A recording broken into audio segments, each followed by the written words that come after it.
ঠিকই বলছিলেন, এই মহিলার দল তোমাদের উপর তোমাদের স্বামীর কতগুলো অধিকার আছে। কি রাগ করছেন বোধ আপনারা? আপনারা রাগ করলে আমি বলবো, তোমাদের উপর তোমাদের স্বামীর অনেক অধিকার আছে। কতগুলো অধিকার আছে? এক নম্বর অধিকার কি? স্ত্রীর উপর স্বামীর এক নম্বর অধিকার কি? বর্তমান যুগের অধিকাংশ মেয়েরা কিন্তু জানে না। আমি আমার মা বোনদেরকে বলছি, আমার দেন নবীর বাণী শোনাচ্ছি।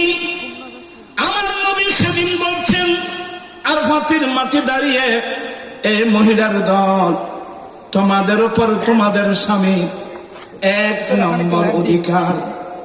তোমার স্বামী গড়ে নাই, তোমার স্বামী তোমাদের রুজি রিজিকের সন্ধানে বাজারে চলে গেল, পাহাড়ে চলে গেল, পর্বতে চলে গেল, কেউ দুবাই, আবুধাবি, মস্কট, কোথায় কোথায় না চলে গেল রে বাবা।